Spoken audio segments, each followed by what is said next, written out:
नमस्कार मंडळी. तर आज आपण बघणार आहोत ठरलं तर मग या मालिकेमध्ये काय झालं. सकाळी लवकर उठून सगळेजण नाश्ता करण्यासाठी खाली आलेले असतात. नाश्ता करता करता सगळ्यांची कॉमेडी झालेली असते. त्याच्यामध्ये सायली शिवानीला बोलते की पटकन नाश्ता करून आवर, आपल्याला एक्झामसाठी उशीर होईल.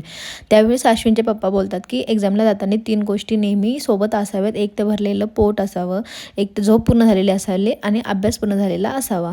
त्यानंतर तिथं तन्वी येते. अर्जुन त्यावेळेस फोनवर बोलण्यासाठी बाहेर गेलेला असतो. मग बाहेरून अर्जुन बघतो की तन्वी आली. मग अर्जुन आतमध्ये मोठ्याने ओरडतो तन्वी. मग तन्वीला असं वाटतं की अरे आज अर्जुन एवढ्या मोठ्याने का ओरडला की तन्वी आली म्हणून.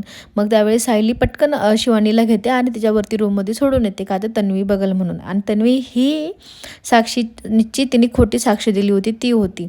त्यामुळे तिला सेफ असावं म्हणून सायली तिला घरी घेऊन आली होती.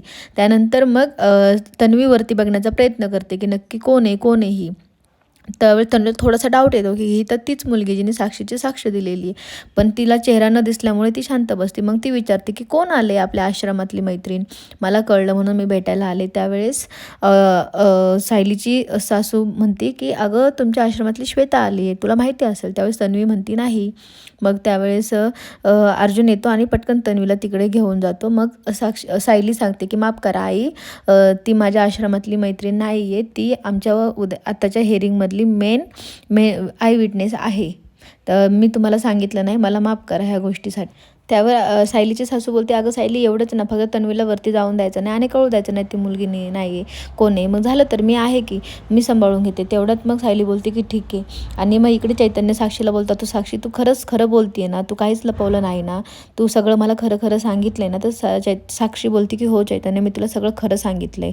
तर चैतन्य बोलला की नको टेन्शन घेऊ, विजय नेहमी सत्याचंच होतं. साक्षी मनात म्हणते की हो मला माहिती आहे सत्य जिंकतं म्हणून. असं बोलून सगळे हेअरिंगसाठी निघून जातात. इकडं कोर्टच्या बाहेर अर्जुन, सायली आणि कुसुमताई उभे असतात. तिथं चैतन्य जाऊन हसून बोलतो की हे बघ अर्जुन, ॲडव्होकेट अर्जुन सुभेदार, तुझ्याकडे साक्षी विरुद्ध काहीच पुरावे नाहीत, त्यामुळं तू तिला दोषी सिद्ध करण्याचा प्रयत्न करूच नको. असं बोलून तो तिथून निघून जातो आणि मागे येऊन एकमेकांना डोळे मारतात. जसं की दाखवतात की साक्षीला असं दाखवलं की आमच्या दोघांचं भांडण आहे, पण पाठीमागून हे लोकांनी ॲक्टिंग केली. मग तेवढ्यात कुसुमताई म्हणते याला तर ॲक्टिंगमध्ये असलं पाहिजे. मग अर्जुन बोलतो की हो तो ॲक्टिंगमध्येच आहे सध्या. असं बोलून ते आज जाऊन बसतात. तेवढ्यात चैतन्य कोर्टला विनंती करतो की जज, माझी क्लायंट साक्षी ही निर्दोष आहे, तुम्ही तिला निर्दोष सिद्ध करावा अशी मी कोर्टला विनंती करतो. तेवढ्यात अर्जुन म्हणतो की नाही माय लॉर्ड, माझ्याकडं साक्षी विरुद्ध पुरावे आहेत, त्याच्यामुळेच मी ही अर्जंट हिअरिंग मागून घेतली आहे. मला साक्षीला विटनेस बॉक्समध्ये बोलवायची परमिशन द्या. ह्यावर इकडं तन्वी खूप घाबरलेली असते, कारण तन्वीला कळलेलं की अर्जुनने घरी कोणाला तरी आणून ठेवले आणि ती आय विटनेस साक्षीची साक्ष दिलेलीच आहे हे तन्वीला कन्फर्म झालं होतं. त्याच्यामुळे ती खूप घाबरलेली. तिला असं वाटलं की आता जर हे कळलं तर साक्षीबरोबर आम्हीही जेलमध्ये जात असतो. त्यावेळेस नागराज म्हणतो की अगं बाई तू शांत बस ना, तर तिच्याऐवजी तुझीच उलटणी तपासणी घेतली जाईल, त्याच्यामुळे तू शांत बस. त्यावरती अर्जुन साक्षीला विटनेस बॉक्समध्ये बोलवतो आणि म्हणतो की तुम्हाला आठवते का की तुम्ही ड्रिंक करून गाडी चालवत होतात वगैरे हे. तर साक्षी बोलली हो, जे मी बोलले ते सगळं खरं आहे. मग ते बोलले की तुम्ही ते आय विटनेस आणलेली, ते बोलले शिवानी जाधव. तर ते बोलले की हो तिने खरी साक्ष दिली का. तर साक्षी बोलली हो सगळं खरं आहे, याच्यामध्ये एकही शब्द खोटा नाही आहे. मग त्यावेळेस चैतन्य म्हणतो की माझ्या क्लायंटवरती खोटे आरोप करतात. त्यावेळेस अर्जुन बोलला की नाही, मी कधीही पुराव्यांशिवाय बोलत नाही. आणि असं करून तो कोर्टला पेन ड्राईव्ह देतो आणि म्हणतो की हा व्हिडिओ प्ले करायची.